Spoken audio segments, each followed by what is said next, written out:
Jaya Radha Madhava Punya Bihari.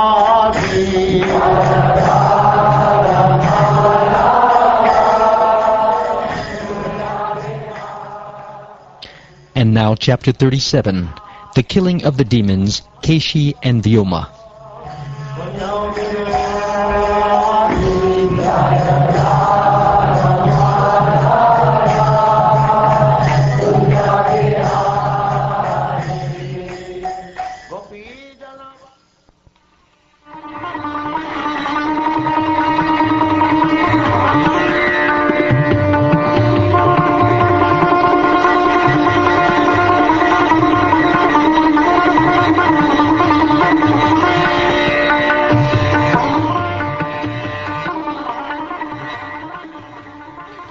Shukdev Goswami said, the demon Kesi, sent by Kamsa, appeared in Vraja as a great horse. Running with the speed of the mind, he tore up the earth with his hooves. The hairs of his mane scattered the clouds and the demigods' airplanes throughout the sky, and he terrified everyone present with his loud neighing.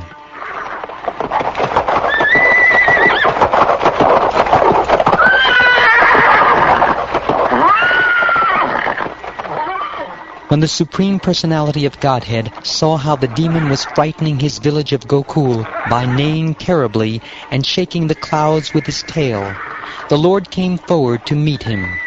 Kesi was searching for Krishna to fight, so when the Lord stood before him and challenged him to approach, the horse responded by roaring like a lion.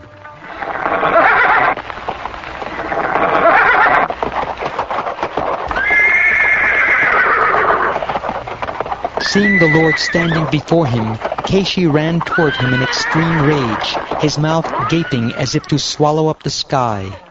Rushing with furious speed, the unconquerable and unapproachable horse demon tried to strike the lotus-eyed Lord with his two front legs.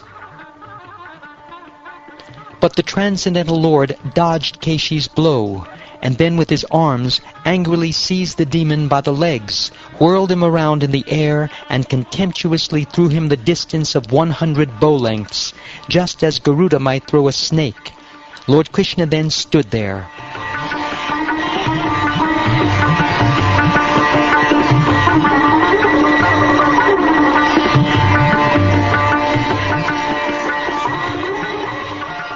Upon regaining consciousness, Kesi angrily got up, opened his mouth wide, and again rushed to attack Lord Krishna.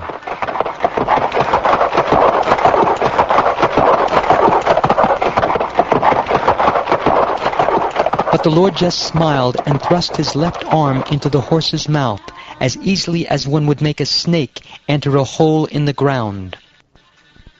Kesi's teeth immediately fell out when they touched the Supreme Lord's arm, which to the demon felt as hot as molten iron.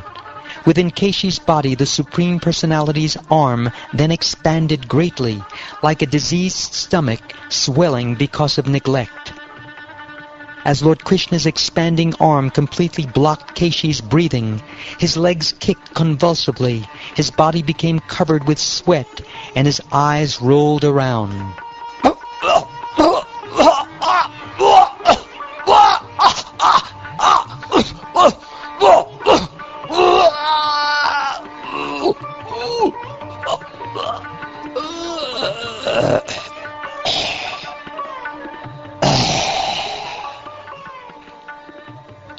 The demon then passed stool and fell on the ground, dead. The mighty-armed Krishna withdrew his arm from Kesi's body, which now appeared like a long karkatika fruit. Without the least display of pride at having so effortlessly killed his enemy, the Lord accepted the demigod's worship in the form of flowers rained down from above.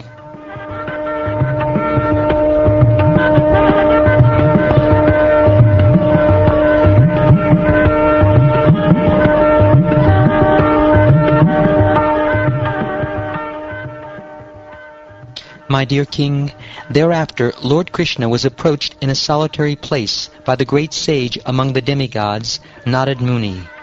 That most exalted devotee spoke as follows to the Lord, who effortlessly performs his pastimes. O Krishna, Krishna, unlimited Lord, source of all mystic power, Lord of the universe, O Vasudeva, shelter of all beings and best of the Yadus, O Master, you are the supreme soul of all created beings, sitting unseen within the cave of the heart, like the fire dormant within kindling wood. You are the witness within everyone, the Supreme Personality and the ultimate controlling deity. You are the shelter of all souls, and being the Supreme Controller, you fulfill your desires simply by your will. By your personal creative potency, you manifested in the beginning the primal modes of material nature, and through their agency you create, maintain, and then destroy this universe. You, that very same Creator, have now descended on the earth to annihilate the Daitya, Pramata, and Rakshasa demons, who are posing as kings, and also to protect the godly. The horse demon was so terrifying that his neighing frightened the demigods into leaving their heavenly kingdom. But by our good fortune, you have enjoyed the sport of killing him.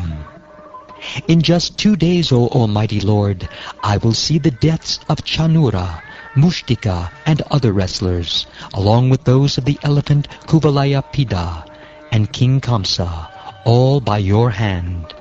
Then I will see you kill Kalayavana, Mura, Naraka, and the Kanch demon, and I will also see you steal the Parijata flower and defeat Indra.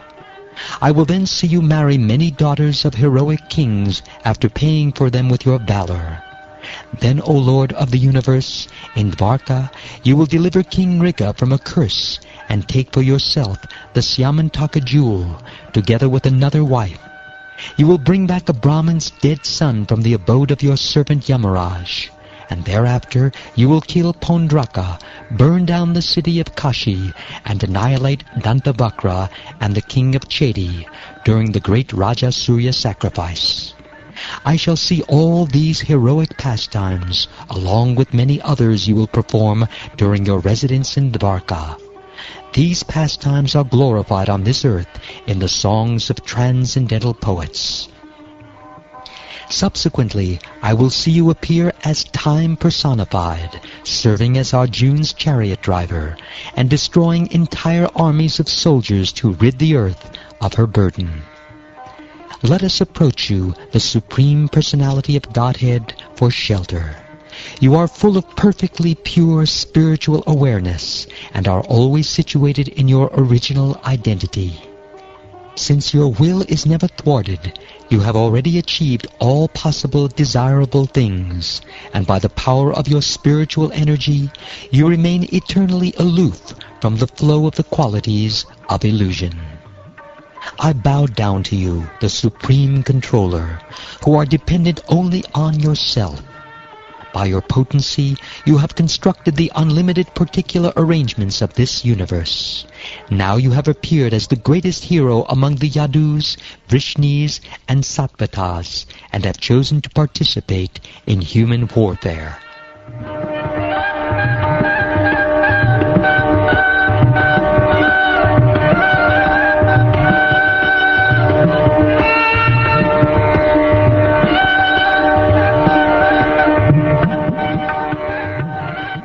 Having thus addressed Lord Krishna, the chief of the Yadu dynasty, Narad bowed down and offered him obeisances. Then that great sage and most eminent devotee took his leave from the Lord and went away, feeling great joy at having directly seen him. After killing the demon Keshi in battle, the Supreme Personality of Godhead continued to tend the cows and other animals in the company of his joyful cowherd boyfriends. Thus he brought happiness to all the residents of Vrindavan. One day the cowherd boys, while grazing their animals on the mountain slopes, played the game of stealing and hiding, acting out the roles of rival thieves and herders. In that game, O king, some acted as thieves, others as shepherds, and others as sheep. They played their game happily, without fear of danger. A powerful magician named Vyoma son of the demon Maya, then appeared on the scene in the guise of a cowherd boy. Pretending to join the game as a thief, he proceeded to steal most of the cowherd boys who were acting as sheep. Gradually, the great demon abducted more and more of the cowherd boys and cast them into a mountain cave, which he sealed shut with a boulder. Finally, only 4 or 5 boys acting as sheep remained in the game. Lord Krishna, who shelters all saintly devotees, understood perfectly well what Vyomasura was doing. Just as a lion grabs a wolf, Krishna forcefully seized the demon as he was taking away more cowherd boys. The demon changed into his original form, as big and powerful as a great mountain. But try as he might to free himself, he could not do so, having lost his strength from being held in the Lord's tight grip. Lord Achyuta clutched Vyomasura between his arms and threw him to the ground. Then, while the demigods in heaven looked on, Krishna killed him in the same way that one kills a sacrificial animal. Krishna then smashed the boulder blocking the cave's entrance and led the trapped cowherd boys to safety. Thereafter, as the demigods and cowherd boys sang his glories, he returned to his cowherd village, Gokul.